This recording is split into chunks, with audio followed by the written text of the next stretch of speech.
ये कहानी हमें ले जाती है आज से 20,000 साल पहले के दौर में, जब इंसान छोटे छोटे कबीलों में बंटे थे। कहानी में हमें पुराने जमाने के यूरोपीय लोगों को दिखाया जाता है जो कबीले में रहते हुए एक साथ मिलकर शिकार करते हैं। यहाँ हमें इसी कबीले के सरदार को दिखाया जाता है जिसका नाम था एर्गन। कुछ महीने बाद ठंड का मौसम आने वाला था, इसलिए वो सब सर्दियों का खाना इकट्ठा करने के लिए अपने कबीले वालों के साथ शिकार पर आए हैं और उनके सामने बहुत बड़ी भैंसों का झुंड होता है। सभी लोग रेंगते हुए भैंसों के झुंड के पास पहुंचते हैं। एर्गन जो कबीले का सरदार होता है वो सही मौका देखते ही अटैक करने का इशारा कर देता है। ये सब के सब उन पर हमला कर देते हैं। शिकारियों से बचने के लिए भैंसें उल्टी तरफ भागना शुरू कर देती हैं, जिनमें से एक एक करके कई सारी भैंसें खाई में गिर जाती हैं, लेकिन उनमें से एक भैंसा बच गया था और वो जंगली भैंसा गुस्से में एर्गन के बेटे नोयान की तरफ भागता है। नोयान पहली बार शिकार पर आया था और उसे शिकार से बचने के तरीके मालूम नहीं थे। एर्गन अपने बेटे को रास्ते से हटने के लिए कहता है, लेकिन वो डर जाता है और नोयान उससे भागना शुरू कर देता है। वो जंगली भैंसा तेजी से नोयान की तरफ बढ़ते हुए उसे अपने सींग में उठा लेता है और खाई की तरफ भागना शुरू कर देता है। एर्गन जो उस कबीले का सरदार है वो देखकर अपने बेटे को बचाने के लिए भैंसे पर भाला फेंकता है। भैंसे को भाला लग जाता है, लेकिन घायल होने के बाद भी वो नोयान को नहीं छोड़ता और नोयान को खाई से ऊपर उछाल देता है। और यहाँ से कहानी जाती है फ्लैशबैक में, यानी कि एक हफ्ता पहले, जहाँ पर हम देखते हैं कि कबीले के लोग शिकार की तैयारी कर रहे हैं। वो पत्थरों से अलग अलग तरह के नुकीले हथियार बना रहे थे। ये सिर्फ तैयारी नहीं थी, बल्कि नए लोगों को शिकार में हिस्सा लेने के लिए इस तरह के पत्थर बनाने पड़ते थे। जो सबसे तेज और नुकीला हथियार बनाएगा उसे शिकार के लिए सिलेक्ट कर दिया जाएगा। इस प्रतियोगिता में एर्गन का बेटा नोयान भी पास हो जाता है। उसी रात को नोयान की माँ एर्गन से कहती है, नोयान को अपने साथ शिकार पर मत ले जाओ, वो अभी बच्चा है, मैं उससे बहुत प्यार करती हूँ और उसे खोना नहीं चाहती। एर्गन कहता है, सर्दियां आने वाली हैं और साल के इस वक्त में सभी शिकार करने के लिए जाते हैं। अगर हम शिकार पर नहीं गए तो हम सर्दियों में भूख से मर जाएंगे और नोयान को खुद को साबित करना होगा कि वो मेरा बेटा है। अगली सुबह सभी कबीले वाले शिकार के लिए निकल रहे होते हैं, लेकिन नोयान की माँ नोयान के लिए बेचैन हो रही थी कि कहीं मेरे बेटे को कुछ हो ना जाए। लेकिन एर्गन उसे तसल्ली देता है, तुम परेशान मत हो, नोयान को कुछ नहीं होगा, और वे सब शिकार पर निकल जाते हैं। थोड़ी दूर आगे जाने के बाद यहाँ पर एक दूसरा कबीला भी आता है जो उन्हीं की तरह शिकार करने के लिए निकला है ताकि सर्दियों के लिए खाना इकट्ठा कर सके। बहुत लंबा सफर तय करने के बाद वो सब एक पत्थर के ढांचे तक पहुंचते हैं जो कभी उनके पूर्वजों ने बनाया था। ये सफर बहुत खतरनाक होता है। इस सफर में उनके कई पूर्वजों ने अपनी जान गंवाई है, इसीलिए उन्होंने पूर्वजों की याद में यह पत्थर का ढांचा बनाया होता है। आगे चलने के बाद उन्हें एक जंगली सुअर दिखता है जिसे वो भाले से घायल कर देते हैं। एर्गन अपने बेटे नोयान से कहता है कि तुम इसे मारोगे, लेकिन नोयान ने पहले कभी शिकार नहीं किया था। वो इसे देखकर घबरा जाता है और नोयान उसकी जान नहीं लेता, इसलिए एर्गन उसके हाथ से पत्थर का खंजर छीनकर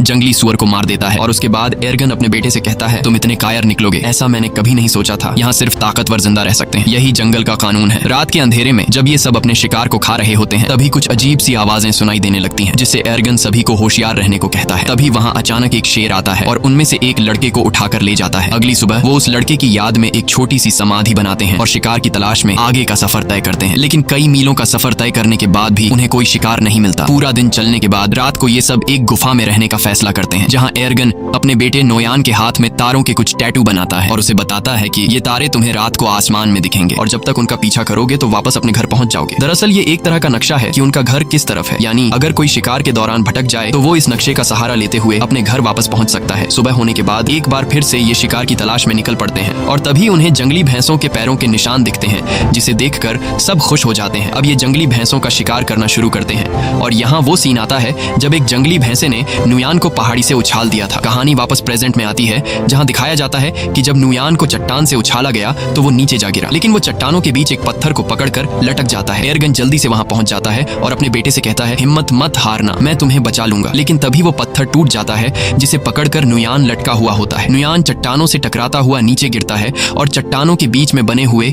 एक छोटे से रास्ते में जा गिरता है। एर्गन अपने बेटे को बचाने के लिए जाना चाहता है, लेकिन उसके कबीले वाले लोग उसे रोक लेते हैं। वो कहते हैं, अब यहाँ से नीचे जाने का कोई रास्ता नहीं है, तुम्हारा बेटा अब इस दुनिया में नहीं रहा, हम तुम्हें खोना नहीं चाहते, तुम हमारे कबीले के सरदार हो, तुम्हारी जिम्मेदारी है कि तुम हम सब की हिफाजत करो और हमें वापस घर ले चलो। लेकिन एर्गन किसी की भी बात को मानने को तैयार नहीं था। वो पूरी रात उसी चट्टान के किनारे बैठकर अपने बेटे को आवाजें देता रहता है, लेकिन आखिरकार उसे समझ आ जाता है कि अब मेरा बेटा इस दुनिया में नहीं रहा। और अगली सुबह तक जब उसका बेटा नहीं आता तो उसके तमाम साथी नोयान की याद में वहां एक छोटा सा पत्थर का समाधि बना लेते हैं और अपना किया हुआ शिकार लेकर वापस कबीले की तरफ निकल पड़ते हैं। उनके जाने के कुछ देर बाद नोयान के ऊपर एक गिद्ध आकर बैठ जाता है और चोंच मारना शुरू कर देता है, मगर उससे पहले कि वो उसे खाता नोयान की आंख खुल जाती है। वो गिद्ध को नीचे फेंक देता है और उसके बाद वो अपने पिता को आवाज देता है, लेकिन उसे कोई भी जवाब नहीं मिलता। इससे पता चल जाता है कि सभी यहाँ से चले गए और अब उसकी कोई मदद नहीं कर सकता। वो हार नहीं मानता और चट्टान पर चढ़ने की कोशिश करता है, लेकिन वो ज्यादा ऊपर चढ़ नहीं पाता। नीचे बहुत गहरी खाई होती है और शायद किस्मत उसे जीने का एक दूसरा मौका देना चाहती है। कुछ ही देर बाद वहाँ तेज बारिश शुरू हो जाती है और बारिश की वजह से नीचे खाई धीरे धीरे नदी में बदलने लगती है। उसे समझ आ जाती है कि अगर उसे जिंदा रहना है तो उसे नीचे खाई में कूदना होगा। और जब नोयान को अंदाजा होता है कि पानी अब गहरा हो गया है, अगर वो छलांग लगा दे तो उसे कोई चोट नहीं आएगी। इसके बाद वो पानी में कूद जाता है, लेकिन पानी में गिरते ही वो बेहोश हो जाता है। अगले दिन जब उसे होश आता है तो वो खुद को दूसरी जगह में पाता है। ऊंचाई से कूदने पर वो बच तो गया था, लेकिन उसके पैर की हड्डी मुड़ गई थी। फिर वो अपने टूटे हुए पैर को लकड़ियों से बांधता है, जिससे वो चलने के काबिल हो जाता है, और फिर वो उस चट्टान के ऊपर पहुंचता है जहां से वो गिरा था। लेकिन वहां पहुंचकर जब वो देखता है कि उनके लोगों ने उसकी समाधि बना दी, जिससे वो रोने लगता है, वो समझ जाता है कि उसके पिता एर्गन और कबीले वालों ने ये यकीन कर लिया था कि नुयान मर चुका है। तभी अचानक उसे आसपास कुछ अजीब आवाजें सुनाई देती हैं, और खतरे से बचने के लिए नुयान पेड़ पर चढ़ जाता है, जहां वो पूरी रात एक सूखे पेड़ के ऊपर गुजारता है। अगली सुबह जब वो पानी पीने जाता है तो वो भेड़ियों की एक झुंड को देखता है, और वो भेड़िए तेजी से उसकी तरफ बढ़ रहे थे। तभी कुछ भेड़िए उस पर हमला कर देते हैं। नुयान वापस पेड़ की तरफ भागता है, लेकिन एक भेड़िया उसका पांव पकड़ लेता है। नुयान चाकू से उस भेड़िए पे वार करता है, जिससे वो भेड़िया जख्मी होकर नीचे गिर जाता है,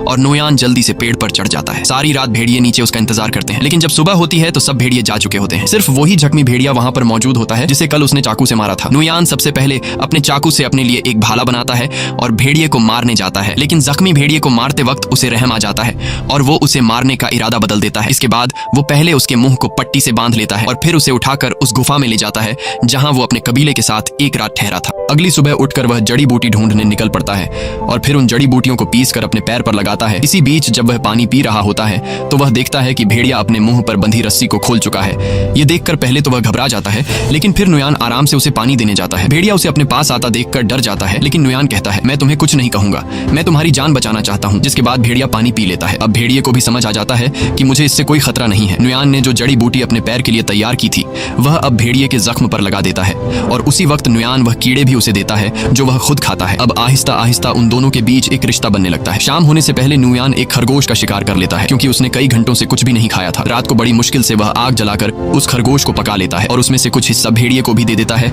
ये दोनों बुरी तरह से घायल होते हैं, इसीलिए कुछ दिनों तक उसी गुफा में रहते हैं। एक रात नुयान अपने हाथ के टैटूज को देखता है जो उसके पिता एर्गन ने बनाए थे, और उन सितारों को आसमान में देखता है। वह कहता है, मुझे घर जाना होगा अपने माँ बाप से मिलने। और नुयान भेड़िए से कहता है कि तुम्हें भी अपने झुंड की तरफ लौटना चाहिए। अगली सुबह वह सफर के लिए तैयार हो जाता है। वह भेड़िए से कहता है, तुम भी अपने घर चले जाओ उससे पहले कि बर्फ पड़ने लगे, और वह वहां से निकल पड़ता है। लेकिन वह देखता है कि भेड़िया, जिसका नाम उसने अल्फा रखा है, वह उसके पीछे पीछे चलता आ रहा है। काफी दूर जाने के बाद भी वह भेड़िया उसका पीछा करता है। नुयान कई बार अल्फा को भगाने की कोशिश करता है, लेकिन वह पीछा नहीं छोड़ता। असल में भेड़िए को नुयान के साथ लगाव हो चुका था, क्योंकि नुयान ने उसकी जान बचाई। उसी वक्त अल्फा एक सुअर देखता है। वह उसका शिकार करने की कोशिश करता है, लेकिन कामयाब नहीं होता। नुयान समझ जाता है कि भेड़िया भूखा है। उसे वह खाना दे देता है जो खुद के लिए जमा किया था। ये पहली बार था कि अल्फा ने नुयान के हाथों से खाना खाया। अब ये दोनों दोस्त बन चुके हैं। उसके बाद अल्फा एक खरगोश का शिकार करता है जो ये दोनों मिलकर खाते हैं और रात को एक साथ सो जाते हैं। अगली सुबह अल्फा नुयान का मुंह चाट कर उसे जगाता है, और जैसे ही वह उठता है तो अल्फा से कहता है, तुमसे कितनी बदबू आ रही है, और वह उसे जबरदस्ती दरिया में फेंक देता है। ये दोनों दरिया में नहाते हैं। यहाँ अल्फा खाने के लिए एक मछली भी पकड़ता है। उसके बाद नुयान वापस अपने सफर पर निकल पड़ता है। रात को वो दोनों आग जलाकर बैठे होते हैं। तब अल्फा कुछ महसूस करता है। हम देखते हैं कि वहाँ कुछ और भेड़िए आते हैं। अल्फा उनके पास जाता है।